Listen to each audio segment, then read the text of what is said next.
9 ఏళ్ల జ్ఞాన చైతన్య అనే పాప స్కూల్ నుంచి వస్తుండగా యాక్సిడెంట్ అయ్యి సివియర్ హెడ్ ఇంజరీతో అన్కాన్షియస్గా మన సింహపురి హాస్పిటల్కి జూలై 13వ తేదీ రావడం జరిగింది. పేషెంట్ కంప్లీట్గా అన్కాన్షియస్గా ఉండి సివియర్ హెడ్ ఇంజరీతో ఉండడంతో ఆల్మోస్ట్ 1 నెల రోజులు మన ఐసీయూలో నర్సింగ్ కేర్తో ఆపరేషన్ అవసరం లేకుండా వెంటిలేటర్ మీద పెట్టాము. తర్వాత ఇంకొక 2-3 వారాలు ఐసీయూ స్పెషల్ రూమ్లో నర్సింగ్ కేర్ చేసిన తర్వాత అప్పటికి పేషెంట్కి కొద్దిగా ఇంప్రూవ్మెంట్ రావడం స్టార్ట్ అవ్వడము, అప్పటికి కళ్ళు కూడా తెరవలేదు ఇంకా పేషెంట్. ఆ సిచ్యువేషన్లో మేము నర్సింగ్ కేర్ అవసరం అని చెప్పి పేషెంట్ డిశ్చార్జ్ చేయడం జరిగింది.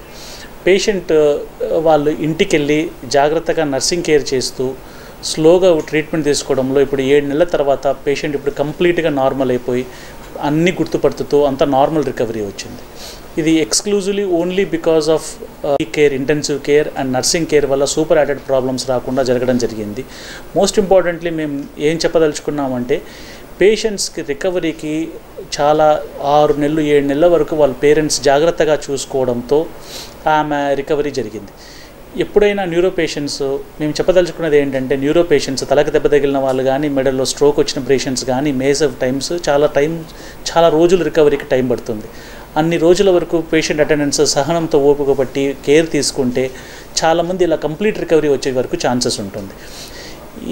ఈ పేషెంట్ ద్వారా మేము ఈ మెసేజ్ కన్వే చేయాలనుకుంటున్నాం. సో పేషెంట్స్ ఎంతోమంది ఇప్పుడు కూడా మేము సర్జరీ చేసిన వాళ్ళు కానీ స్ట్రోక్ పేషెంట్స్ కానీ ఇంట్లో నర్సింగ్ కేర్ తీసుకుంటూ ఉంటారు. వాళ్ళందరినీ పేషెంట్స్ని చూసి నిరుత్సాహపడకుండా సపోర్ట్ చేస్తే చాలా రికవరీ వస్తుందని చెప్పదలుచుకున్నాం. స్ట్రోక్ పేషెంట్స్ అంటే పక్షవాతం వచ్చే పేషెంట్స్ కూడాను చెయ్యి కాలు పడిపోయి లేదు అంటే మాట పడిపోయి కొంతమంది అన్కాన్షియస్లో ఉండి మెల్లగా రికవర్ అవుతారు.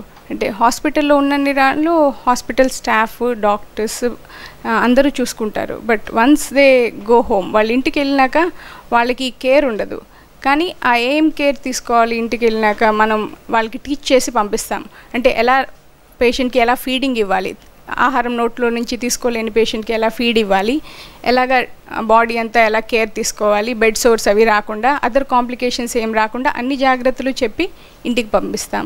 అయితే ఆ జాగ్రత్తలన్నీ కరెక్ట్గా పాటించినట్టయితే ఓపిక్గా పేషెంట్ని జాగ్రత్తగా చూసుకుని టైంకి వేళకి మంచి పౌష్టిక ఆహారం ఫిజియోథెరపీ అన్నీ చేస్తున్నట్టయితే డెఫినెట్గా మంచి రిజల్ట్స్ వస్తాయి, త్వరగా కోలుకునే అవకాశం ఉంది.